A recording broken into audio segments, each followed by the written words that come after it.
오늘 모신 분은 계속 시끄럽게 해보고 말하고 부딪히고 껴안을 것이라고 말하는 분입니다. 해보지 않으면 알 수 없으니까요. 다큐멘터리 영화 반짝이는 박수 소리와 로드스쿨러, 기억의 전쟁을 만들고 책 길은 학교다, 반짝이는 박수 소리를 쓰신 분이죠. 오늘은 신작 에세이 해보지 않으면 알 수 없어서로 측면 돌파를 찾아와 주셨습니다. 이길보라 감독님입니다. 안녕하세요. 감독님, 보라라는 이름이요. 예쁜 이름이긴 하지만 아주 독특한 이름은 아니잖아요. 그리고 이보라, 김보라 감독님도 계시고. 근데 이길보라가 되면 아주 잊을 수 없는 이름이 되는 것 같습니다. 이길보라라고 하는 이름을 쓰신 지가 어느 정도 되셨나요? 언제부터? 언제부터였지? 아마 영화 반짝이는 박수 소리를 만들 때부터 이제 이길보라라는 이름을 쓰기 시작했는데요. 영화가 2014년에 나왔으니까 아마 2012년, 2013년부터 그 이름을 썼던 것 같은데 그 영화가 이제 저희 엄마 아빠의 반짝이는 세상을 이제 딸이자 감독의 시선으로 담은 다큐멘터리 영화인데요. 네. 그 영화를 찍으면서 나에게는 아버지의 이야기와 어머니 이야기, 그러니까 길경이와 이상국의 이야기가 모두가 나에게 있구나라는 것들을 알게 된 후로부터 양성쓰기를 해야겠다라고 생각을 하고 이길보라라는 이름을 쓰기 시작했습니다. 근데 이길보라라고 하면 만약에 양쪽 부모님 성이 다 이시라든가 이러면 이보라, 뭐 길길보라 이런 어감보다 이길보라라고 하면은 약간 이름부터 이기고 들어가는 느낌이 좀 있습니다. 네. 네. 약간 그런 말씀도 어디서 봤던 것 같은데 이 길을 봐라, 이 길 보라라고 하는 느낌도 들고, 그리고 길이 보라라고 하면은 좀 뭔가 긴 듯한 그런 느낌이 드는데 이 길 보라라고 하면은 되게 인상적이 되는 것 같아요. 네.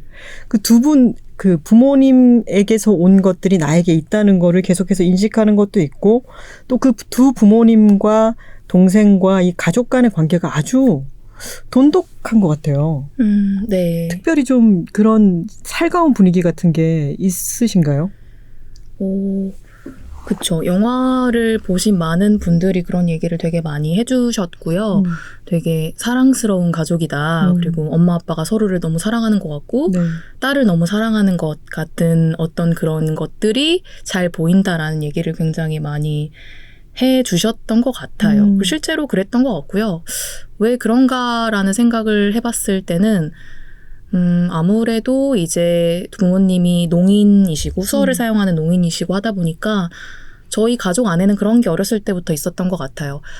우리 안에서 잘 뭉쳐야 된다. 이 바깥으로 나가면 세상은 너무 힘들고 세상은 우리를 차별하고 장애인에 대한 어떤 동정과 연민의 시선으로 바라보니까 이 안에서만큼은 우리가 똘똘 뭉쳐야 된다라는 분위기 같은 것들이 어렸을 때부터 있지 않았나? 그렇게 생각하기도 하고 그냥 단순하게 저희 엄마 아빠가 저를 엄청나게 사랑해 주셨기 때문이 아닐까라고 생각하기도 해요.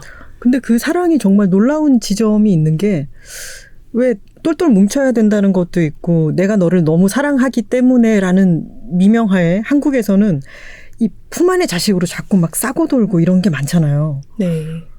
근데 고등학교 1학년 때 갑자기 학교를 때려치고 여행을 떠나십니다. 근데 부모님이 많이 말리기는 하셨지만 처음에 어쨌든 떠난다는 딸을 보내주셨잖아요. 그것도 놀라운 것 같아요. 그쵸. 네. 왜 처음에 나는 학교 그만두고 여행을 가야겠어라고 생각하셨는지. 제가 또 조사를 해봤더니 중학교 때는 학생회장도 하시고 막 표창장이나 표창장 많이 받으시고 우리 또 말 잘 듣고 공부 잘하던 우리 보라가 갑자기 무슨 바람이 들었던 걸까요? 네, 그래서 굉장히 많은 분들이 화도 내시고 뭐 그랬던 것 같은데요. 가령 저희 외삼촌 같은 경우는 보라가 갑자기 학교를 그만두고 여행을 가겠다고 하니까 제가 가져온 여행 계획서를 막 땅바닥에 내팽겨 치면서 막 화를 내시고 이랬던 적도 있었거든요. 네. 실제로 그런 반응들도 있었고 좀 당황해하는 분들도 굉장히 많이 계셨는데 저희 아버지도 사실은 제가 여행을 혼자 가겠다고 하니까 학교를 그만둔다는 포인트에서 화가 나신 건 아니고 인도를 어떻게 여자 혼자 가냐라는 네. 그 포인트에서 갑자기 너무 화가 나고 걱정이 되셔서 감정을 주체를 못해서 난생 처음 제 뺨을 네. 때렸던 적도 있고요. 저는 너무 당황스럽긴 했지만 어쨌든 사람들이 너무 이상하다라고 생각하고 다시 기숙사에 다시 돌아가고 하는 것들을 반복했었는데 네. 그때 저희 엄마 아빠는 그때까지 제가 해왔던 것처럼, 그러니까 그들이 해왔던 것처럼 이번에도 보라를 믿자라고 생각하셨던 것 같아요. 보라가 혼자서 더 큰 세상을 보겠다고 여행을 준비했고, 그를 위해서 여행 계획서도 꼼꼼히 작성했으니까, 그리고 그에 따르는 여행 비용도 혼자서 알아서 하겠다고 하니까, 그러면 그냥 보라를 믿어보자라고 나중에는 포기 반, 믿음 반으로 수락하셨던 것 같아요. 근데 그런 믿음을 보여주실 만한 게 아주 우등생이고 모범생이었고, 최근에 나온 이 해보지 않으면 알 수 없어서를 보고는 저는 좀 깜짝 놀랐던 게 지금까지 일길보라 감독님이 걸어온 여러 행보 같은 걸 보면은 되게 거침없고 막 부딪혀보고 이런 과단성이라든가 어떤 돌진성 이런 게 강할 것 같았는데 걱정을 막 미리부터 너무 많이 하고 계획도 진짜 열심히 세우고 이런 타입이시더라고요. 네, 저는 어렸을 때부터 엄청 계획하는 인간이었던 것 같고요. 그런 계획을 하는 거를 되게 좋아하고 그렇게 또 이렇게 밟아나가는 걸 또 좋아하는데 또 동시에 그 계획이 어그러지는 거를 못 견뎌 하지만 또 동시에 좀 즐기는 캐릭터라고 할까요? 복잡해.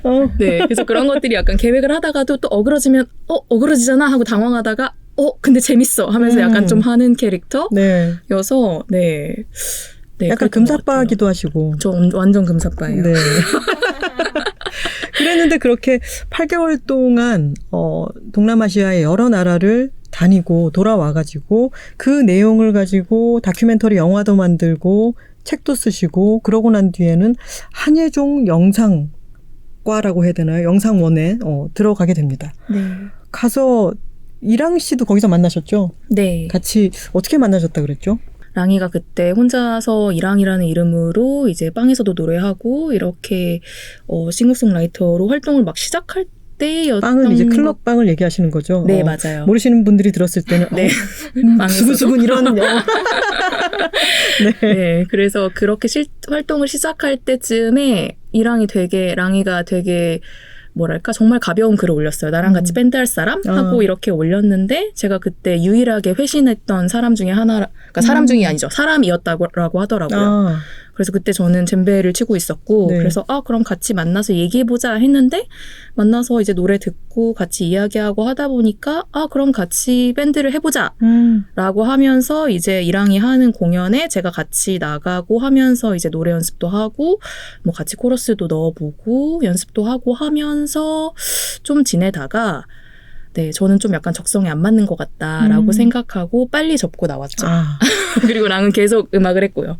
여러 가지 이런 얘기들이나 에피소드 같은 거를 생각해 보면 아까 말씀드렸던 것처럼 이 사람의 생애에는 뭔가 시도해보고 이러는 게 되게 거리낌 없을 것 같고 뭔가 인생은 늘 뭔가 거침없이 즐겁게만 흘러왔을 것 같은 그런 느낌 같은 게 아주 있는데 코다시죠? 네. 네, 코다. 가 뭔가요? 설명을 좀 해주실까요?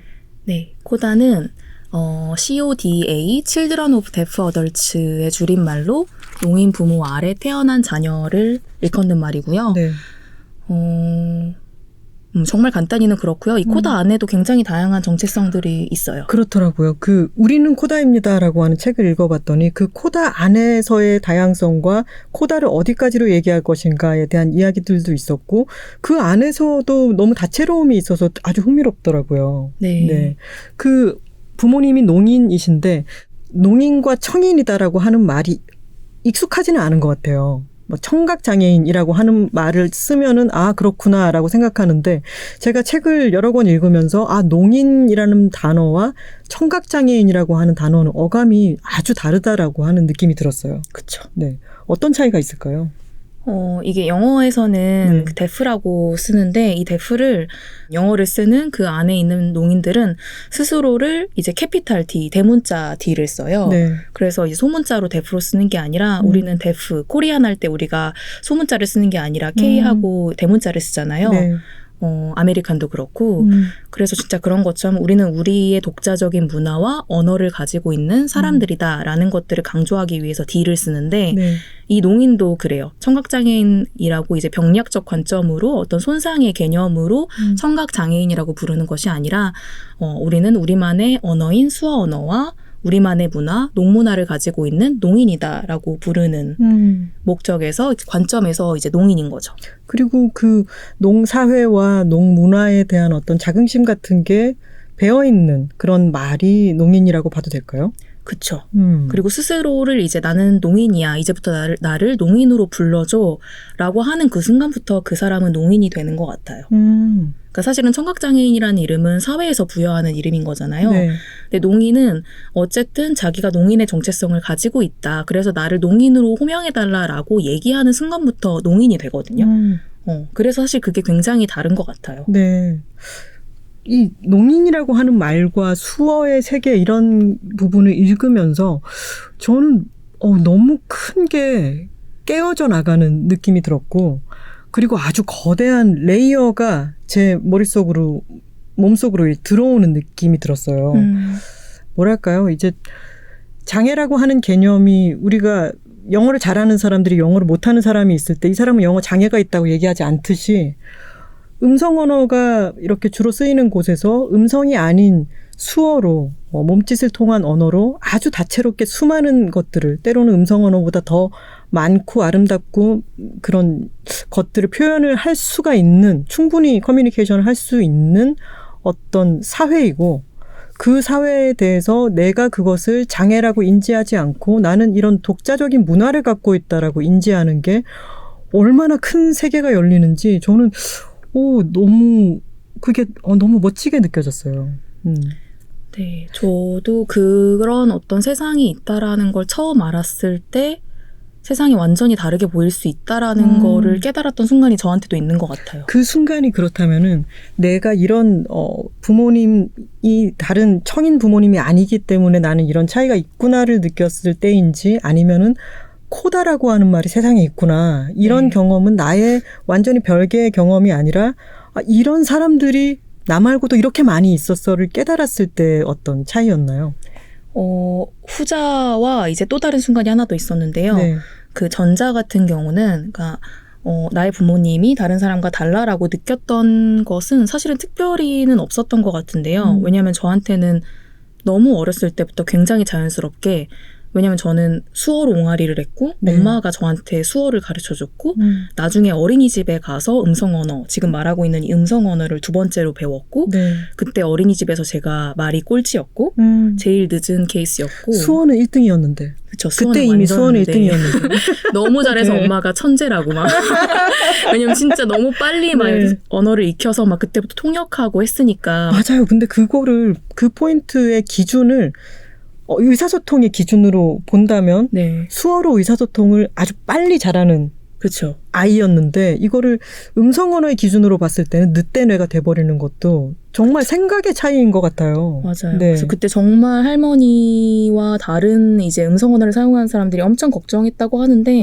근데 막상 저희 엄마 아빠는 그래서 걱정하지 않으셨던 것 같아요. 말 잘하는데? 수화 잘하는데? 수화 잘하고 그리고 우리도 이렇게 잘 먹고 살고 이렇게 이쁜 딸도 낳았는데 이렇게 우리는 잘 소통하는데 뭐가 문제지? 라고 생각하셨던 것 같아요. 근데 수어로 옹알이 좀 궁금한 것 같아요. 너무 귀여울 것 같아요. 그쵸. 그 베이비 사인을 좀 이용하거든요. 베이비 사인이라는 말이 있더라고요, 진짜. 네, 맞아요. 그래서 베이비 사인이라는 거는 이제 또 이제 랭귀지까지는 언어까지는 아니지만 어쨌든 그 수화 언어 중에서 이제 정말 어려운 건 좀 빼고 아이들이 좀 이렇게 뭐랄까 쉽게 익힐 수 있는 어떤 그런 요소들만 가져와서 쓰는 거거든요. 음성 언어로 치면 까꿍 뭐 이런 걸까요? 그런 거죠. 네, 되게 짧게 해가지고 마마 부르기도 빠빠, 하고 뭐 이런 거. 엄마 아빠도 기숙사에 들어가셔가지고 처음으로 수어를 배우고 그랬었으니까 이게 아이를 키울 때의 농인들의 노하우 같은 거를 누군가한테 전수받지는 못하셨을 거잖아요. 얼마나 당황스러우셨을지. 아이가 울음소리가 나면은 보통은 이렇게 해라라고 하는 거를 우리도 애를 제가 낳아본 건 아니지만 애를 낳았을 때 많은 어른들이 애가 울 때는 어떻게 해야 된다, 뭐다, 뭐 육아서라든가 이런 게 있는데 그런 게 전혀 없는 상태에서 농인으로서 아이를 키울 때는 어려움은 분명히 있으셨을 것 같아요. 네, 아마 굉장히 많으셨을 것 같지만 제가 반짝이는 박수 소리 영화를 촬영하면서 그런 이야기들을 네. 물어봤거든요. 네. 뭐 어떻게 키웠어? 어떻게 이럴 때는 어떻게 했어? 어떻게 말을 가르쳤어? 하면 엄마 아빠의 대답은 항상 어떻게 말을 가르쳤냐면 동화책을 펴서 호랑이가 나와 어흥 하고 호랑이가 나오는 수화를 해. 그래서 그 호랑이가 나와서 너한테 이제 호랑이가 어떻게 걸어가죠? 성큼성큼 걸어가나? 그래서 이렇게 걸어간다라는 거를 이렇게 해서 너한테 책을 읽어줬어. 라고 너무 아무렇지 않게 대답하는 거예요. 네. 저는 근데 그 포인트가 굉장히 또 재밌었던 것 같아요. 그러니까 어려웠어, 힘들었어가 아니라 그냥 동화책을 이렇게 읽어줬어. 우리 딸을 이렇게 교육했어. 라고 하는 그런 이야기들을 들으면서 엄마 아빠가 우리가 굉장히 굉장히 어려웠겠다라고 생각하는 어떤 지점들이 사실 엄마 아빠한테는 그냥 아이를 키우는 과정이었겠구나라는 어떤 대답들을 들으면서 가끔 우리가 그런 거 있잖아요. 저 사람은 되게 어려울 거야, 되게 힘들었을 거야 생각하면서 질문을 던졌는데 그냥 그 대답이 정말 아무렇지 않게 네. 그냥 했어 라고 되받아치는 경우들을 보면서 이제 좀 당황하기도 하잖아요. 네. 그러니까 그런 순간들이 저한테도 약간 좀 엄마를 인터뷰하면서 그런 순간들이 조금 있었던 것 같아요. 이기보라 감독님조차도 우리 엄마 아빠는 특별하니까 뭔가 더 힘들지 않았을까 싶었는데 아니다. 우리는 그렇게 잘 키웠어. 이렇게 대답하시는 게 저는 표정도 보이는 것 같네요. 네, 맞아요. 영화를 보신 분들이 그 엄마 아빠 표정 얘기 많이 하시죠? 네, 엄청 좋아하시고 되게 많은 포인트에서 다들 팬이 되시는 것 맞아요, 같아요. 맞아요. 네, 이상국의 팬이 되기도 하고 네. 길경이의 팬이 되기도 하고. 맞아요. 네. 두 분 표정이라든가 손으로 뭔가를 하시는 거라든가 긴장을 엄청나게 담그시는 그 어떤 호방함이라든가 그런 밝음에서 오는 그런 에너지 같은 거를 많이 받으셨겠어요. 네, 굉장히 많이 받은 것 같아요. 네. 처음에도 말씀해 주셨듯이 제가 어떤 결정을 내리기 전에 엄청나게 고민하고 걱정하고 이럴 때 정말 엄마 아빠가 정말 아무렇지도 않게 괜찮아 경험 이렇게 얘기할 때가 있거든요. 네. 그냥 해봐. 가서 봐. 가서 만져봐. 가서 먹어봐. 갔다 와. 라고 하는 그런 단문들이 맞다. 이렇게 걱정해봤자 할 수 있는 건 아무것도 없지. 직접 가서 봐야지. 네. 직접 가서 만져보고 먹어봐야지.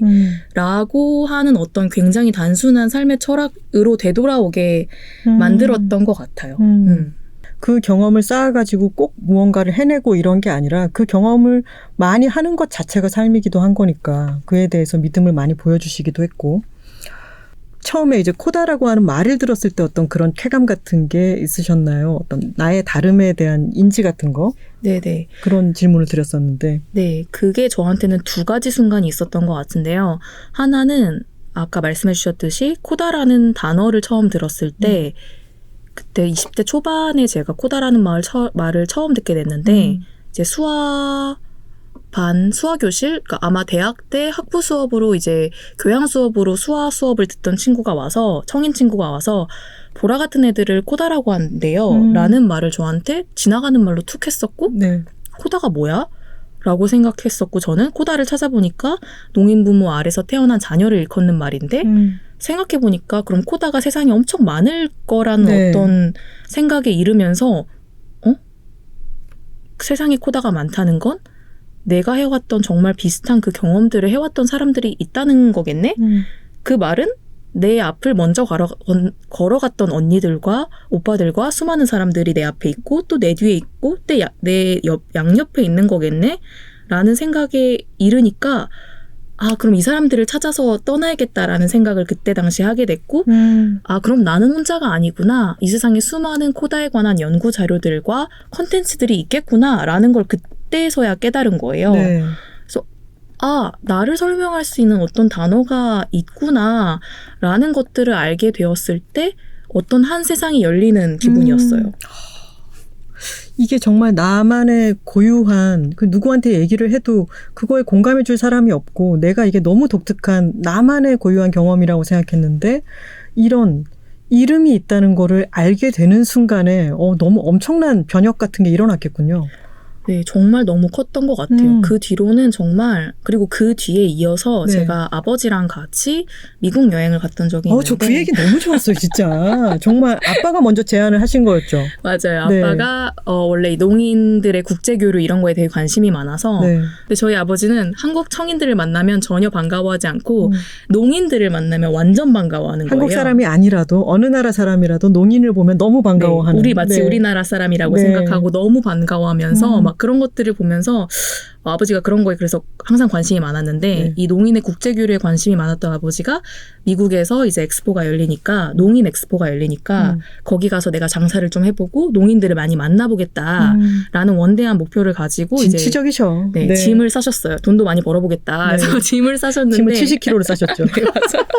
각자 20kg까지 허용이 너무 되는데 웃겨. 괜찮아라고 하시면서 맞아요. 60kg 넘어서 70kg까지 짐을 싸셔서 어떻게든 그걸 또 들고 가신. 맞아요. 네. 네. 그 에피소드가 너무너무 웃긴 에피소드인데요. 그걸 쓰면서도 진짜 엄청나게 많이 웃었는데, 저희 아버지가 농인 국제교류에 관심이 많아서, 그때 당시에 이제 미국에 갈 때 같이 가겠느냐라고 저한테 물어보셨고, 전 당연히 같이 가겠다. 미국에 네. 한 번도 안 가봤으니까, 나의 아메리카 드림 하고 네. 이제 갔는데, 몇 살 때였죠? 그때가 이제 22, 3살 정도였던 20대 것 같아요. 초반에. 정말 네. 20대 초반이었고, 이제 아버지랑 같이 미국에 갔는데 너무 놀라운 세계가 펼쳐졌던 네. 거예요.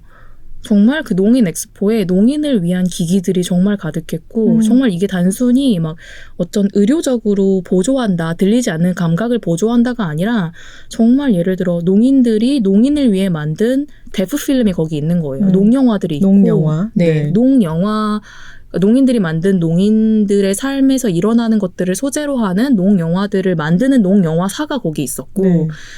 그래서 그 수화라는 단어를 이제 문자 언어로 옮기게 되면은 예를 들어 그 V라는 이 팟캐스트에서는 들리지 않지만 이 손으로 V를 그리는 이 손가락의 그 모양을 실제로 종이에 옮기면은 이제 손 모양을 그리겠죠? 그러니까 이런 식으로 그리기도 하고 아니면 방향을 그리기도 하고 왜냐면 수화 언어로 하면 이 수화 언어 안에 수향이 있고 그다음에 수형이 있고 굉장히 다양한 요소들이 있잖아요. 그게 일종의 문법 같은 거군요. 네, 그래서 그런 것들을 실제로 문자 언어로 우리가 옮겼을 때 어떻게 수화 언어를 문자 언어로 옮길 수 있는지에 대한 어떤 그런 여러 가지 시도들이 있어요. 네, 그래서 그거를 뭐라고 부르는데 전 정확하게 모르겠지만 네. 실제로 그래서 그런 것들을 보여주는 어떤 전시 같은 것들도 있었고 근데 저는 그런 것들을 난생 처음 봤기 때문에 그런 것들을 보면서 수화가 진짜로 언어네? 농문화가 진짜로 문화네? 세상에 농인들이 정말 이렇게 많네? 네. 그리고 실제로 미국 동부에 있는 갤로대 대학이라는 곳에 갔을 때 저 진짜 그 갤로대 대학 이야기는 다 읽어봤으면 좋겠어요. 국민들이 다 읽어봤으면 좋겠어. 네, 네. 저한테도 너무너무 큰 영감을 준 정말 멋있는 저도 네. 언젠가 유학을 가보고 싶었던 곳이었는데 그 학교의 언어가 이제 미국 수어예요. 네. 아메리칸 사인 랭귀지 ASL을 사용하는데요. 그 학교에 갔을 때 여러 가지 문화 충격이 있었는데 하나는 수화 언어가 공용어가 되면 세상이 이렇게 바뀔 수가 있구나. 가령 엘리베이터, 농인들이 엘리베이터에 갇혔을 때 아무것도 안 보이잖아요. 네. 말도 할 수 없잖아요. 어떨까라고 상상했을 때 그럼 엘리베이터를 투명으로 만들어. 모두가 다 볼 수 있도록. 네. 그리고 벽 같은 구조는 만들지 마. 왜냐하면 서로 안 보이니까. 다 투명으로 유리로 만들어. 네. 그리고 어떤 사각형으로 된 어떤 직각으로 된 코너. 이것들은 농인들이 누가 오는지 어떻게 오는지 소리로 정보를 습득할 수 없으니까 이런 건 다 그러네요. 라운드로 만들어. 네. 이런 방식으로 농이 중심이 되었을 때 수화 언어가 중심이 되었을 때 건축이 달라지고 설계가 달라지고 전공이 달라지고 예를 들어 영화 전공도 농영화 전공이 되는 거잖아요. 네. 그러니까 이런 것들을 봤을 때 세상이 정말로 달라질 수 있구나. 플러스 수화 언어를 사용하는 교수들이 존재한다는 것이 저한테는 정말 큰 문화 충격이었어요.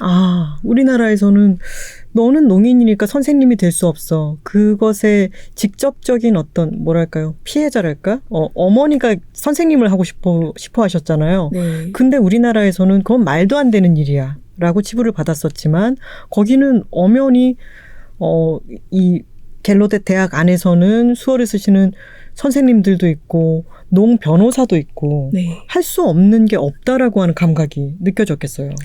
네. 그래서 저한테 이제 제가 가지고 있는 편견 같은 게 드러나는 거죠. 농인들이 저렇게 멋있는 수트를 입을 수 있어? 농인들이 저렇게 엘레강스하게 입고 교수를 할 수 있어? 정말로? 아버지 너무 축구복만 입으셔서 그래요. 맞아요. 저희 아버지 맨날 똑같은 호랑이 무늬 축구복 이런 거 축구 좋아하시죠? 네, 맞아요. 엄청 좋아하시고. 그래. 안 그래도 영화 반짝이는 박수 소리를 편집할 때 저희 지도 교수님이 네. 이걸 하루에 찍은 거냐고. 계속 똑같은 옷을 입으니까 하루에 찍은 거냐. 라는 이야기도 있었어요. 아, 진짜 그 갤러데 대학 이야기가 너무너무 흥미로웠던 게 그 농 건축에 대한 이야기가 특히 유리벽이 있을 때 유리벽 너머로 친구나 아는 사람이 있으면은 수어로 얼마든지 대화를 나눌 수가 있는 거잖아요. 청인이면은 유리벽이 있으면은 말을 입모양을 막 하고 뭐라고 모르겠어 막 이렇게 소통이 안 될 텐데 이건 마치 옛날에 고래들이 초음파로 그 서로 커뮤니케이션을 할 때 남반구에 있는 고래들이 북반구까지 교신을 한다는 거예요. 그런 얘기를 들었을 때 갑자기 너무 멋있잖아요. 그게 초능력 같고 어떤 세상에 내가 생각하고 있던 걸 깨부셔주는 느낌이 있었는데 저는 갤러데 대학의 여러 부분들을 읽으면서 1층에서 4층까지가 보이면 거기 있는 사람들이 그냥 수어로 바라보면서 커뮤니케이션을 할 수 있다는 거 이게 저는 장애가 아니라 초능력처럼 느껴졌어요. 그게 너무 충격적이었어요. 맞아요. 어떻게 보느냐에 따라서 완전히 뭔가가 달라지는 거. 또 거기서는 음성 언어가 금지되어 있다면서요. 네. 왜냐하면 사실은 이 학교 밖을 나서면 학교 밖의 모든 사회는 사람들이 다 음성 언어를 사용하는데 네. 음성 언어를 사용하면 농인들은 그게 무슨 말인지 모르잖아요. 그러니까 굉장히 소외되는 기분이 들거든요. 네. 그래서 사실은 학교 안에서는 이제 어쨌든 영어를 사용하고 이제 수화 언어를 사용하지만 이 안에서는 우리가 수화 언어만을 사용하자. 그래서 수화 언어는 농인들도 쓸 수 있고 청인들도 쓸 수 있으니까 네. 우리가 수화 언어를 사용하자라는 어떤 암묵적 룰이 있고 그래서 만약 전화가 오면 그 전화를 받아야 되는 일이 생기면 어디 가서 숨어 받는다고 해요. 네. 그게 우리나라에서 길 가다가 수어를 쓰는 사람을 보면 우리나라 사람들은 그걸 당연하게 생각하지 않고 쳐다보잖아요. 그 시선이 확 와서 꽂히잖아요. 맞아요. 근데 그런 완전 반대적인 것인 거죠. 약간 너무 많은 데서 그래서 사람들이 너무 쳐다보니까 수어를 하기 약간 머쓱해지는 우리나라에서의 그런 기분 같은 게 갤러데 대학에 들어간 청인은 그걸 확 느끼겠죠. 네. 저 사람 뭐라 지금 입을 맞아요. 놀리고 있는데 감히 맞아요. 이런 제가 실제로 그거를 경험했던 적이 한 번 있는데 네. 갤러데 대학에 들어가서 아 너무 좋아, 너무 멋져, 훌륭해, 이런 세상이 펼쳐질 수 있다니. 근데 갑자기 커피가 마시고 싶은 거예요. 네. 그래서 커피를 마시러 가야겠다. 그럼 카페테리아를 찾아야겠다. 그래서 카페테리아를 찾아야 되는데 카페테리아가 어딘지를 물어봐야 되는데 내가 그 수화 언어를 못하는 거예요. 카페가 어디 있어요라는 미국 수어를. 네, 미국 수어를 못하고 아빠도 못하잖아요. 그래서 겨우 물어물어 이제 식당 옆에 카페테리아가 있겠지 생각하고 식당에 가서 커피를 주문하려고 여기에 커피 어디서 주문할 수 있는지를 말하려고 했는데 또 그것도 못하는 거예요. 제가 할 수 있는 건 나는 한국에서 왔어요. 여기는 우리 아빠예요. 밖에 못하는 거예요. 미국 수어로. 카페에서 일하는 분한테 난 저는 한국에서 왔어요. 이게 저희 아빠예요. So what? 그거밖에 못하는 상황에서 커피를 마시고 싶어서 네. 음성 언어가 금지되어 있지만 음성 언어를 사용했어요. 네. 커피를 어디서 마실 수 있냐. 근데 갑자기 그 사람이 네. 뭐라고 하는 거야 하는 거를 이제 약간 제스처로 이렇게 수어로 얘기를 했었고 저는 미국 수어를 모른다. 저는 한국에서 왔어요. 여기는 우리 아빠예요를 얘기를 하다가 그러다가 이제 계속 말이 안 통하니까 네. 근데 뭔가 느낌이 거기 있는 모든 사람이 저를 쳐다보는 것 같은 느낌이 든 거예요. 네. 근데 아마 그러진 않았겠죠. 근데 되게 뭐랄까 주변에 있는 시선이 저한테 꽂힌다는 생각이 들었고 아 이게 뭐지? 하고 난생 처음 그런 경험을 했던 것 같아요. 물론 한국에 있을 때 수어 언어를 사용하기 때문에 사람들이 쳐다보는 건 굉장히 익숙한 경험이었거든요. 근데 그 당시에 저는 청인이었기 때문에 난 청인이고 우리 엄마 아빠의 수아를 쳐다보는 거야. 내 수아도 쳐다보지만 난 청인이야 라는 생각이 은연중에 있었던 것 같은데 네. 근데 거기서는 정말 제가 미국 수어를 모르는 사람이잖아요. 네. 근데 실제로 내가 미국 수어를 못해서 창피하고 부끄러운 경험? 내가 그 언어를 하지 못하기 때문에 정말 부끄러운 경험을 거기서 난생 처음 해봤던 것 같아요. 그러니까 가령 저는 센스가 있는 사람이에요. 전 농문화를 잘 알아요. 왜냐하면 저는 코다고 저희 엄마 아빠가 농인이에요. 네. 근데 미국에서 마치 농문화를 잘 모르는 무지한 청인이 된 것 같은 기분이 드는 너무 자존심 거예요. 상하는데? 그러니까 네. 너무 자존심 상하고 나 네. 코다인데 나 수화 진짜 잘하는데 왜 사람들이 나를 이렇게 멍청하게 무지하게 쳐다보지? 라는 한국 가면 날고 기는데. 그러니까 네. 완전 그런 경험을 하면서 우리 엄마 아빠를 쳐다봤던 사람들의 시선이 이런 거였을까? 엄마 아빠는 평생 이런 시선들을 견디면서 살아왔던 걸까? 라는 생각이 그때 난생 처음 들었고 난생 처음 엄마랑 그 포지션을 바꿔보는 경험을 했었던 것 같아요. 네. 그러면서 이런 세상이구나. 이런 세상이구나. 그러니까 두 가지 의미의 다른 세상을 발견하고 나서 그리고 나서 한국에 돌아와서 나는 내가 만났던 정말 놀라운 이 세계, 정말 놀랍게 펼쳐지는 이 아름다운 세계에 대한 이야기를 영화로 해야겠다. 라는 생각이 들어서 이제 영화 반짝이는 박수 소리를 만들기 시작한 거죠. 네, 반짝이는 박수 소리가 한예종 영상원의 졸업작품이었죠. 그쵸. 근데 그 졸업작품이 개봉을 하고 그것도 국제 개봉을 또 다른 나라에서 하게 되고 이런 경험은 졸업하는 사람들에게 흔치 않은 경험.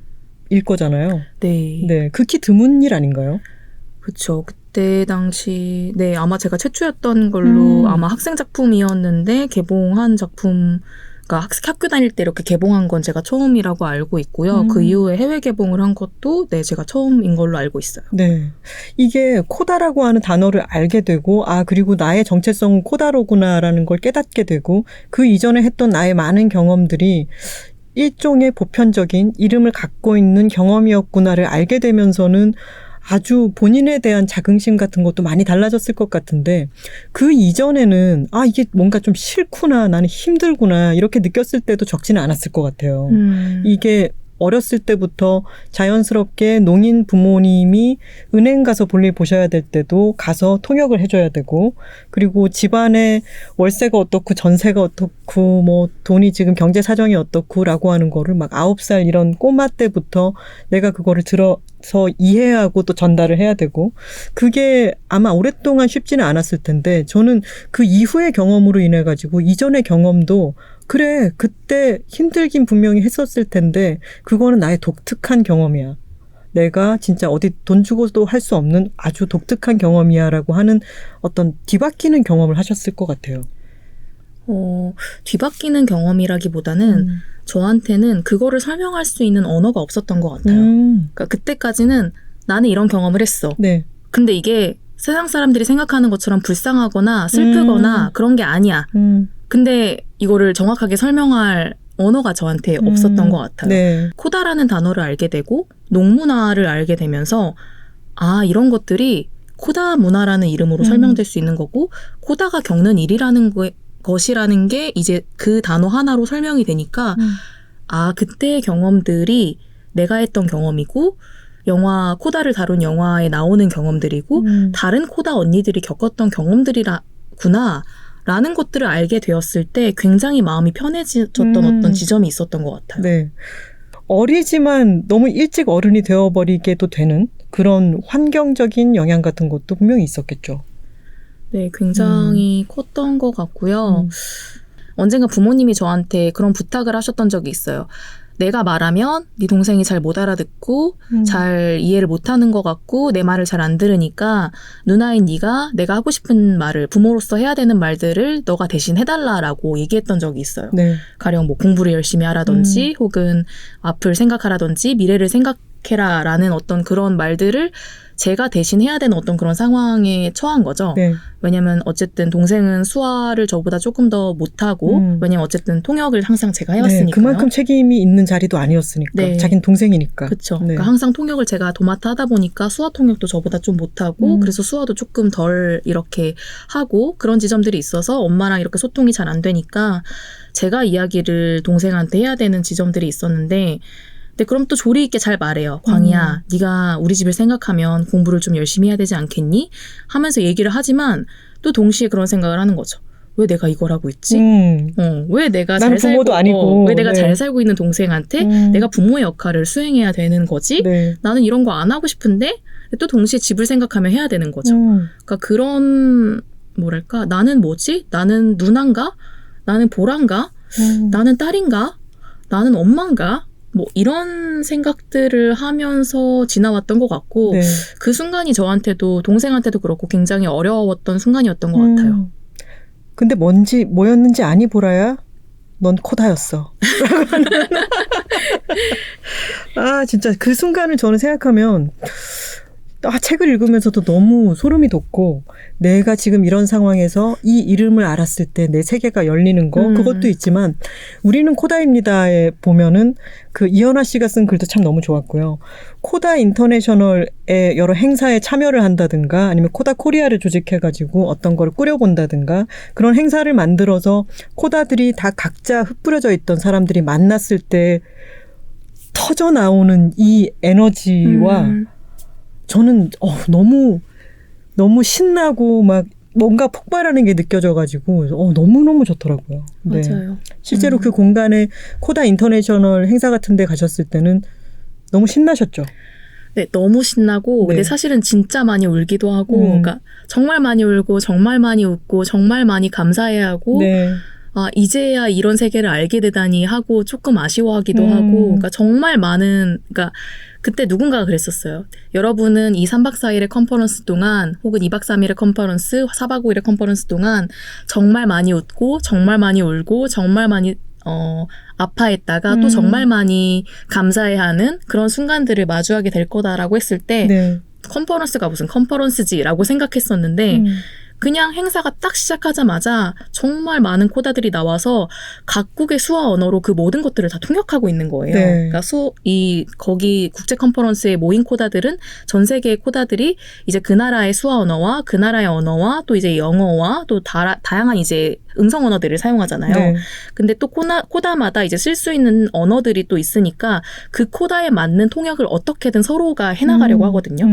그러니까 그 컨퍼런스에 어떤 공식적으로 통역사가 존재하진 않아요. 네. 다 자원봉사자인데 모든 사람이 통역을 할 줄 알기 때문에 어렸을 때부터 수화 통역을 해왔으니까 네. 그럼 각자가 할 수 있는 수화 언어로 다 같이 통역을 하고 이 사람들이 또 코다들이 눈치가 진짜 빨라요. 왜냐하면 항상 통역을 해오던 사람들이고 부모가 아무래도 이제 정보에 소외된 농인이다 보니까 누가 지금 이 상황에서 정보에 소외되고 있는지를 굉장히 빨리 캐치하거든요. 네. 가령 이제 이현아 선생님이 이제 캐나다에서 열린 국제 컨퍼런스에 갔을 때 이제 그 국제 수어로 진행되는 컨퍼런스를 잘 못 따라가고 있는 걸 그 앞에서 통역하고 있던 한 사람이 바로 캐치를 하고 얼굴 표정을 보니까 이제 못 알아듣고 있는 거예요. 네. 그래서 바로 바꿔서 한국 수어로 내가 통역해 줄까 하면서 바로 스위치를 해서 한국 네. 수어로 옆에서 통역을 해줬대요. 그러니까 이런 순간들 내가 네. 말하지 않아도 나 이게 필요해라고 말하지 않아도 너 지금 뭐가 부족하구나 내가 그거 해줄게 하고 서로 미안해하지 않고 정말 그거를 서로 해주는 거 네. 저는 근데 그것들이 코다였기 때문에 가능했다라고 생각하거든요. 코다가 가지고 있는 능력, 네. 서로가 서로를 너무 잘 이해하고 자기가 가진 능력을 이용해서 지금 이곳에 아무도 소외되지 않도록 하는 환경을 만드는 거 그것들은 정말 코다들이 만들어낼 수 있었던 어떤 그런 상황이었던 것 같아요. 그리고 방금 그 시각적인 것에 아주 예민하다. 뭔가를 잘 캐치할 수 있다라고 말씀을 하셨는데 수어라고 하는 게 내 몸 앞에 3차원 공간을 이용해가지고 궤적을 그리기도 하고 그 패턴을 빨리 캐치를 하고 기억했다가 또 사용해야 되는데 때로는 답답한 순간도 있겠어요. 이거는 수어로 하면은 훨씬 더 네. 단축돼서 또는 더 직접적으로 근사하게 표현할 수 있는데 네. 이렇게 느껴지듯이. 네, 실제로 그렇고요. 완전히 그렇고요. 농인들은 가끔 그렇게 얘기하기도 해요. 청인들 그냥 입만 이렇게 움직여서 바바바바바바 얘기하는 거 재미없다고. 네. 진짜 재미없다고. 반짝이는 안 박수 소리를 움직여. 보고 나면은 그냥 말하는 거 진짜 재미없어요. 입만 이렇게 움직이고 네. 표정 하나도 안 변하고 어깨도 하나도 안 움직이고 진짜 재미없다라고 그러니까요. 말하는데 그러니까. 저는 그 말이 정말 탁월하다고 생각하는 게 가끔 정말 이 상황에서 이거는 정말 그냥 수화 언어로 딱 하면 음성 언어로 다다다다다다다 얘기하지 않아도 되는데 네. 하는 순간들이 굉장히 많이 있어요. 근데 해보지 않으면 알 수 없어서 안에 그런 표현이 있었어요. 나만의 언어의 집이라고 하는 표현이 있었는데 그런 것은 청인들도 알 수 없고 농인들도 알 수 없는 코다들만의 약간 양쪽에 걸쳐 있음으로 알게 되는 부분? 어떤 거는 부족하다고 느끼고 어떤 건 넘친다고 느끼는 그 공간감 같은 게 저는 알 수 없는 뭔가가 있을 것 같아서 그게 너무 신비롭고 아주 뭐랄까 근사하게 느껴졌어요. 네. 그건 제가 코다기 때문에 저만 가질 수 있는 거고요. 비밀이고요. 그리고 그렇기 때문에 코다 is hot이라고 적혀있는 티셔츠를 입고 그런 노래를 부르고 하는 그런 장면에서 이건 충분히 그럴 수 있다. 그렇겠다라는 생각이 들었어요. 마치 네. 머글들 사이에서 초능력도 쓸 수 있는 사람처럼 맞아요. 네, 마법도 쓸 수 있는 사람들처럼. 맞아요. 그 책 우리는 코다입니다의 맨 마지막에 이제 수경 이삭슨이라는 네네. 이제 미국에서 자란 한국 농인 엄마에게서 이제 태어나서 미국에서 네. 자란 코다가 있는데 그 코다가 나중에 이제 코다를 만나서 결혼을 해요. 네. 그 이야기를 보면 너무 좋겠다 이런 생각을 가끔 하거든요. 그러니까 결혼해서 좋겠다가 아니라 코다 나를 온전히 이해할 수 있는 나의 그 코다 정체성까지 온전히 이해할 수 있는 사람을 만난다는 거 네. 그 사람과 함께 생을 꾸려나간다는 거는 어떤 기분일까라는 생각이 들어서 굉장히 부럽다라는 생각을 또 많이 했던 것 같아요. 정말 이 책 몇 권을 통해 가지고 이런 제가 생각이 막 부서져 나가는 경험이 없었다면은 이 어떤 세계에 대해서 이해가 너무 부족했을 것 같은데 정말 놀라운 독서 경험이었습니다. 그래서 꼭 뵙고 싶었고요. 네. 문학동네에서 나온 해보지 않으면 알 수 없어서라고 하는 책은 본격 대리 유학 책이더만요. 대리 유학. 네. 대리 유학. 네. 이 코로나 시대에 유학들 가고 싶으시죠? 이 책 읽으시면 됩니다. 이런 느낌? 네, 어쩌다 보니까 대리 유학이 되었네요. 유학을 간 것도 이 책 맨 처음에 그런 얘기가 나오죠. 어떤 고등학생 때였나 한 언니가 물었다. 너는 부모님이 돈이 많은 것도 아니고 빽이 있는 것도 아니고 공부를 엄청 잘하는 것도 아닌데 왜 그렇게 항상 자신감이 넘쳐? 왜 다 해보는 거야 무작정? 근데 여기에 대한 답으로 유학도 우리 보통 생각할 때는 금수저니까 유학을 가지. 또는 유학 가가지고 정말 고생하면서 알바하고 학업 너무너무 이제 늘어지게 되고 이런 상황들을 떠올리게 되는데 그게 아니라 새로운 방식으로 유학 자금을 마련하고 유학을 가는데 성공했어요. 설명을 좀 해주시겠어요? 네, 제가 네덜란드 필름 아카데미로 유학을 갔는데요. 처음에 유럽 여행을 하다가 네덜란드가 좋다. 되게 좋네? 커피도 맛있네? 라고 생각을 진짜 처음에는 커피가 너무 맛있어서 네덜란드 암스테르담과 사랑에 빠졌고 그 암스테르담 특유의 굉장히 그 자유로운 분위기가 좋아서 필름 아카데미라는 곳을 알게 됐고 거기서 이제 우연히 이제 학교를 구경하려고 갔다가 이제 약속을 잡고 와야 된다는 걸 뒤늦게 깨닫고 그럼 학교 구경을 못 하겠네? 라고 생각을 하다가 또 마침 그날 학장님이 학교에 나와 계셔서 그 학교 담당하시는 그 출입 담당하시는 분이 학장님한테 전화해보겠다라고 해서 전화했더니 학장님이 또 흔쾌히 오케이 하셔서 학장님이 친히 저를 학교 구경을 시켜주시고 커피에 끌려서 갔을 뿐인데 네, 맞아요. 학장님과 네. 함께 학교 투어를 했고 그 학장님이 그래서 학교까지 왔으니까 학교에 굉장히 관심이 있나 보구나 해가지고 여러 질문들을 했고 이제 떠듬떠듬 영어로 대답을 하다가 이제 학장님이 그래서 왜 이 학교에 오고 싶냐고 물어보길래 사실 그렇게 오고 싶은 마음은 없었지만 어쨌든 상황이 뭔가 그런 상황이기 때문에 네. 제가 이런 작업을 하고 있는데 이런 거에 대한 좀 궁금증이 있다. 이런 거를 좀 이렇게 타파해보고 싶다라는 생각을 이렇게 얘기했을 때 그럼 이 학교랑 너무 맞는 것 같다라는 이야기를 해주셨고 네. 지원을 나중에 해봐라 라고 해서 이제 지원을 하게 됐는데 알고 보니 너무너무 좋은 학교였던 거죠. 그래서 좀 뒤늦게 좋은 학교인 걸 알게 된 케이스랄까요? 투어까지 학장님 대동해가지고 투어까지 다 하고 나서 네. 뭐야 되게 좋은 학교잖아. 네, 좋은 학교다. 내가 다큐멘터리 감독인데 이 공부를 하기에 너무 좋은 곳이잖아. 맞아요. 실습비도 1,000만 원이나 주는 굉장히 좋은 학교다라는 거를 나중에 좀 알게 돼서 근데 어쨌든 얻어 걸린 거군요. 네, 그러니까. 완전 얻어 걸렸지만 너무너무 좋은 학교여서 그 학교를 준비하는 과정에서 이제 인터뷰도 보고 이제 하다가 인터뷰를 봤는데 합격을 한 거예요. 네. 그래서 합격했으니까 가야 되는데 돈이 없다. 어떻게 하지? 라고 고민을 할 때 네. 돈이 없으면 장학금을 찾아봐야지. 그래서 이런저런 장학금을 알아보는데 장학금이 또 없는 거예요. 네. 왜냐하면 또 이제 영화를 전공하고 있고 석사 전공이고 이제 유럽 듣보잡인 약간 유럽의 네덜란드에 영화 공부를 하겠다고 하는 학생을 지원해주는 곳은 아무데도 없어서 어떻게 할까 고민을 하다가 갑자기 화가 나는 거예요. 보통 이럴 때는 많은 사람들이 좌절을 하는데 네, 저는 화를 냈죠. 화를 냈죠. 네. 이기는 네. 이길 보라기 때문입니다.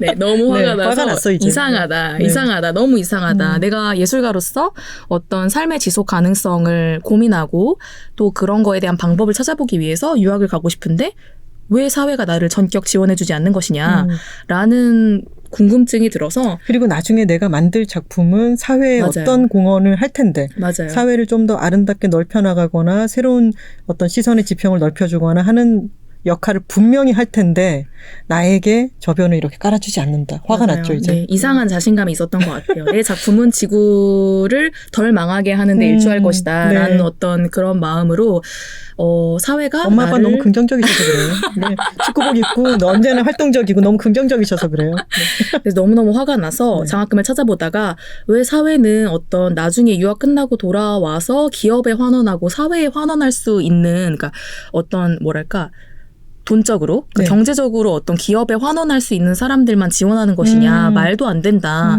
정말 정부가 지원해야 해야 되고 이 사회 시스템 자체가 이런 어떤 예술가들을 지원해야 된다라는 생각이 들어서 그러면은 지금 점점 화가 나고 계신 것 네, 같은데요. 맞아요. 네, 그러면은 그래서, 네. 크라우드 펀딩을 하자. 예술가도 유학을 갈 수 있다는 걸 보여주자. 이거 신박하지 않습니까, 진짜? 21세기형 유학이다. 맞아요. 내가 유학을 가야겠는데 장학금이 없어요. 예술 분야의 민간 장학금이 진짜 없더라고요. 화가 났죠. 그래서 크라우드 펀딩을 시작했습니다. 네. 너무 창의적인 결론인 거예요. 맞아요. 네. 그래서 리워드도 없는 크라우드 펀딩을 시작했고 사실은 뭐 텀블벅 이 이런 데 부분 제가 올렸던 건 읽어볼게요. 아니고. 네. 그동안 이길보라에게 밥 한 번 사주고 싶다고 노래를 부르셨던 분들, 아이스크림 하나 사주고 싶다고 기회를 노리셨던 분들, 이번 크라우드 펀딩 장학금의 기회를 놓치지 마시라. 리워드는 없지만 향후 우리 사회에 도움이 되는 글을 쓰고 영화를 만들겠다라고 선포했다. 그 결과물 중에 하나가 이 책 아닙니까? 그렇죠. 네. 그렇다고 볼 수 대리 있죠. 유학도 시켜주고. 크라우드 펀딩 결과는 어땠어요? 사실 근데 돈을 엄청 많이 모으겠다라고 생각하고 시작한 펀딩은 아니었어요. 그러니까 조금 더 뭐랄까 의미가 조금 더 컸다고 할까요? 네. 이런 시도를 할 수 있다라는 걸 보여주자. 맞아요. 이런 어떤 길이 가능하다라는 거를 그러니까 이런 어떤 문제점을 시사하고 이것들이 가능하다라는 걸 좀 보여주자라는 걸로 시작을 했었고 전 사실 처음엔 좀 포기하는 마음으로 페이스북에 일단 글을 쓰자라고 이제 썼는데 반응이 생각보다 좋았던 거예요. 네. 반응이 너무 흥미롭다 하면서 사람들이 진짜로 제가 올려놓은 계좌로 돈을 보내기 시작한 거예요. 네. 근데 너무 흥미로운 건 그 돈을 보내는 게 이제 한국에는 좀 부조금 문화가 있잖아요. 네. 그래서 사실은 우리가 좀 이름을 담아서 보내면 나중에 내가 크라우드 펀딩 할 때 누가 도와주겠지 이런 마음으로 좀 기브 앤 테이크로 하기도 하고 네. 어쨌든 김하나가 돈을 준다 이런 네. 느낌으로 해서 김하나 찍어서 보내기도 하잖아요. 네. 근데 사람들이 진짜로 빵과 커피, 보라야 화팅, 보라 힘내라는 이름으로 진짜 5,000원 누군지도 모르겠고 진짜 나 아이스크림 사주고 싶어서 보낸다 이런 식의 진짜 네. 자기가 오늘 먹은 아이스크림을 진짜 포기하고 보라한테 5,000원 보낸다, 10,000원 보낸다, 30,000원 보낸다 마음으로 정말 그렇게 보내시는 거예요. 근데 그것들을 받으면서 와, 이 사람들이 진짜로 내가 하려는 어떤 시도들을 응원하고 있구나라는 생각이 들어서 네. 너무너무 감사했고 정말 그것들을 가지고 유학을 떠날 수가 있었던 것 같아요. 네, 그렇게 얻어 걸렸지만 너무 훌륭한 학교였던 네덜란드 필름 아카데미에 점점 꼭 가고 싶다. 그리고 크라우드 펀딩으로 수많은 응원과 이제 비용도 어느 정도는 모였고 등등 해서 갔으면 좋겠는데 우여곡절도 많이 있었죠. 네. 네. 근데 붙었고 가서도 막 집을 구하는 것도 있고 아직까지 마무리되지 않았던 영화의 뒷 작업도 있었고 굉장히 뭐가 막 복잡한 데다가 네덜란드 갔더니 비가 막 쏟아지다 말다 하고 모든 사람들은 자전거를 타고 움직이고 아주 정신이 없는 그런 유학 가가지고의 첫째 주 이런 이야기들이 너무 재밌더라고요. 근데 이 네덜란드라고 하는 나라가 책을 읽으면 읽을수록 우리나라랑 대척점에 있구나. 네. 너무 많은 부분에서 우리나라는 점점 다른 나라 특히 네덜란드에 오래 계시다가 다시 돌아오면 한국의 어떤 눈치를 아주 많이 보는 문화라든가 이런 게 더 대비가 돼서 더 다가올 것 같아요. 지금 한국에 오신 지는 얼마나 되셨죠? 3월에 들어왔으니까요. 3월 초에 들어왔으니까 이제 지금 9월이죠. 6개월 된 것 같은데요. 그 네덜란드에 갔을 때는 또 거기서 다시 익숙해지는 어떤 것들이 있었을 텐데 그게 한국에 왔을 때는 한국이 이랬었지라든가 어떤 차이점 같은 게 기억나는 게 있으세요? 맞다 이랬지 같은 거? 타인의 시선을 굉장히 많이 신경 쓰고 비교한다. 비교하는 거. 네, 그게 굉장히 컸던 것 같아요. 내 행동의 준거도 나한테 있는 게 아니라 자꾸 남의 시선이 나의 행동을 만들고. 그렇죠. 네. 네덜란드에서는 내 자신에게 집중하는 것. 그쵸. 무엇보다도 내가 그걸 원하느냐 아니냐라고 하는 관점에서 내 행동을 돌아보게 되는데 늘 이기는 우리 이길보라 감독님도 내가 이랬었구나. 나 빼박캔트 한녀였구나. 이런 걸 느끼는 순간들도 완전 많았어요. 진짜 완전 많았어요. 저는 제가 한국에서 나는 세계 시민인 줄 알았는데 나 한녀였어. 저는 이길보라니까 완전 언제든지 이기고 다니는 게 뭐랄까 좀 한녀가 아니라 뭐랄까 뭐라고 하죠? 코스모폴리탄. 네, 코스모폴리탄인가. 뭔가 그런 사람이라고 생각했는데 네덜란드에 가니까 완전 코리안, 빼박 코리안이었던 거예요. 완전 한녀고 그거를 벗어나는데 굉장히 오랜 시간이 걸렸던 것 같아요. 그리고 다름이라고 하는 것 자체가 아무렇지도 않다는 거. 그 부분이 재밌었어요. 한국에서 강연을 하거나 하실 때는 사진 한 장을 보여주면서 나는 농인 부모에게서 태어난 청인 자녀입니다 하면 사람들의 반응이 이런 게 있어야 되는데 그 학교에서는 1도 없더라는 거죠. 네. 거기서 진정으로 다름이 진짜 다름으로 있는 곳이구나라고 하는 걸 느꼈겠죠. 네, 저는 사실은 그때 너무 세상이 무너지는 기분이었는데요. 나의 이야기를 잃었어. 여기서 네, 한번 딱 이렇게 들어가야 되는데 아무 반응도 없어. 어떡하지? 이런. 나는 완전 이야기꾼이야 라고 생각했던 거예요. 사람들이 내가 이 말하면 이렇게 터지고 이 말하면 이렇게 하고 자지러질 거야 이러고 싶었는데 그 말을 할 때마다 사람들의 그 눈빛과 이런 것들을 다 컨트롤하는 사람이었는데 그 말을 했는데 사람들이 그냥 저를 이렇게 쳐다보고 있는 거예요. 그래서 뭐지? 다음 문장을 얘기해보자. 다음 문장 얘기했는데 또 똑같은 거예요. 뭐지? 나 학교 그만뒀다고도 얘기했고 우리 엄마 아빠 농아인이랑 이런 것도 얘기했고 나의 첫 번째 언어가 수화 언어라는 것도 얘기했는데 왜 사람들은 저런 표정인 거지? 라는 일련의 과정을 거치면서 큰일 났다. 난 더 이상 이야기를 할 수가 없다. 나는 이야기꾼인데 어떡하지? 난 이런 거를 가지고 계속 영화를 만들고 글을 써왔는데 나는 그럼 더 이상 진짜로 이야기를 할 수 없는 건가? 난 이야기꾼의 자질을 잃었다라고 생각을 하면서 진짜 하늘이 무너지는 기분이었어요. 하지만 나는 이야기꾼은 이야기꾼이지만 한녀였구나 라고 하는 현타를 다시 한번 맞으며 하지만 이야기를 그런 다름이 그냥 다름이고 아무렇지도 않은 곳이 아니잖아요. 이 나라는. 네. 거기에서는 지금도 해야 할 이야기들이 너무너무 많고 이 이야기, 이 발언을 계속해서 해주시는 게 저는 너무 큰 의미가 있다고 생각합니다. 네. 사실은 제가 네덜란드에서도 사실은 처음에 되게 많이 좌절하고 하면서 이 책에도 이제 자세하게 나와 있는데 좌절하고 하면서 내가 이야기를 잃었다라고 생각했지만 또 동시에 거기 가서는 제가 한여로서 살아왔던 코리안으로서 살아왔던 그런 이야기들을 거기 가서 또 하면 또 그 친구들은 그게 너무 또 새롭기 때문에 굉장히 즐겁게 들었던 것 같아요. 알려고 이해하고 사실은 그 사람들은 완전 코리아 하면 뭐 북한, 남한 이 정도까지만 알고 있는 사람들이니까 그래서 사실은 그쪽에선 또 다른 방식으로 이야기를 하는 법을 좀 터득했던 것 같아요. 그 다름으로서 있기 때문에 아주 멋짐을 이루는 것 같아요. 그런 말도 좋았어요. 여기선 무지개가 돈이 된다. 여기는 맞아요. 동성결혼을 전 세계 최초로 합법화한 나라고 그 전에는 파트너십이 있었는데 감독님도 일본인 남성 파트너를 네덜란드로 불렀다고 해야 되나? 네덜란드로 같이 올 때 그 파트너가 성별이 어떤지, 나이가 어떤지, 국적이 어떤지에 대해서 전혀 묻지 않더라는 것. 맞아요.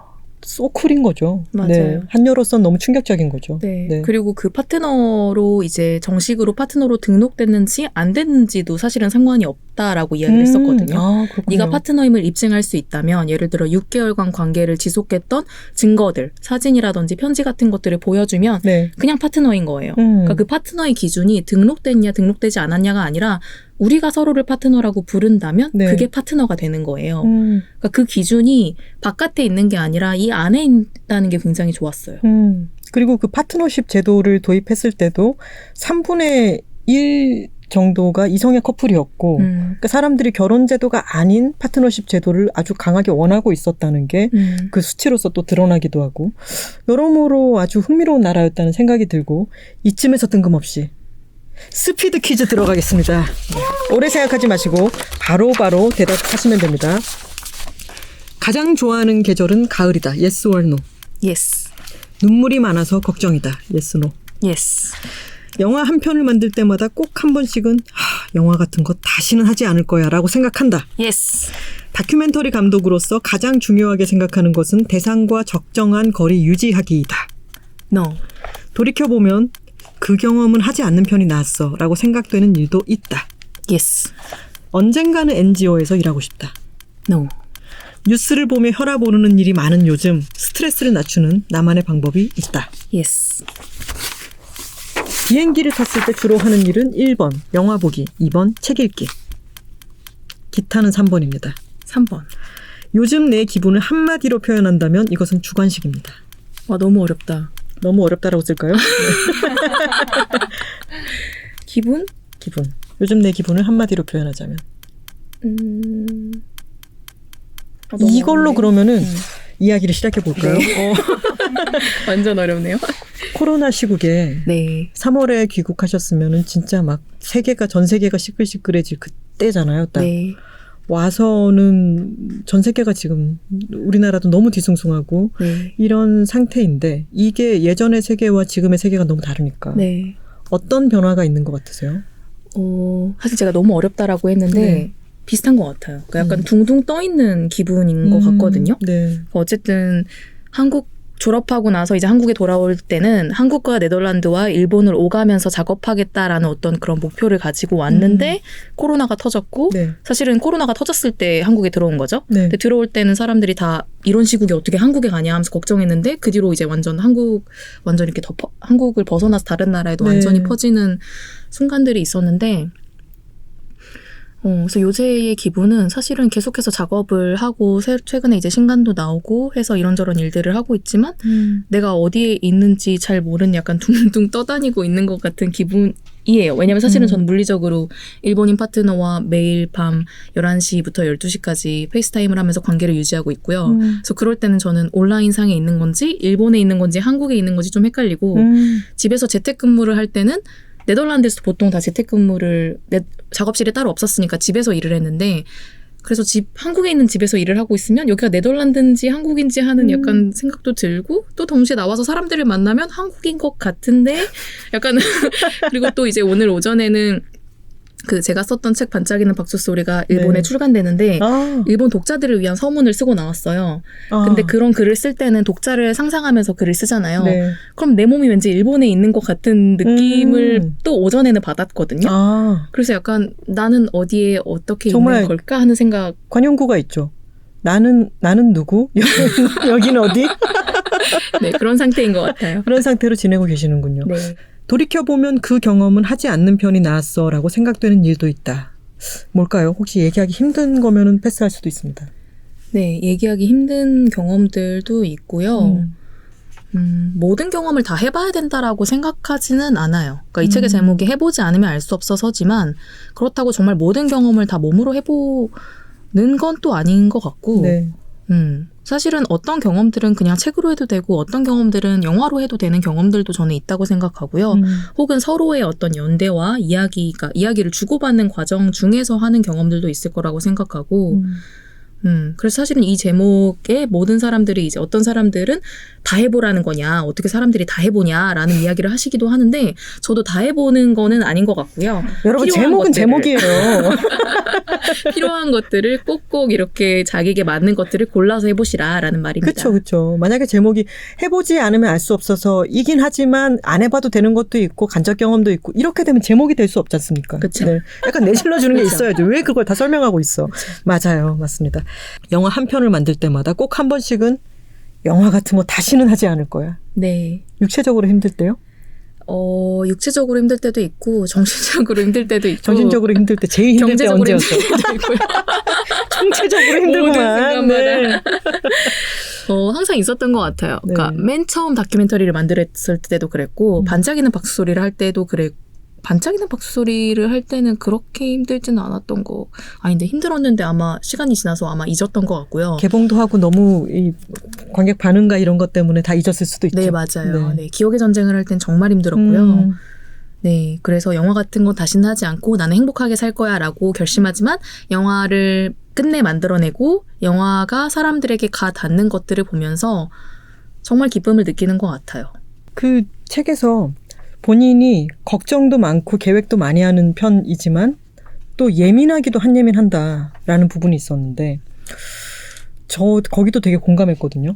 왜냐하면 저도 어렸을 때 집이 좀 절간 같은 분위기였고 거리를 걷거나 이러면 소음이 너무 많고 음악이나 사람들 떠드는 거 이런 소리가 너무 시끄러워서 견디기가 되게 힘들어요. 근데 그런 부분을 읽으면서도 공감을 참 많이 했습니다. 갑자기 제 얘기를 했네요. 네. 감사합니다.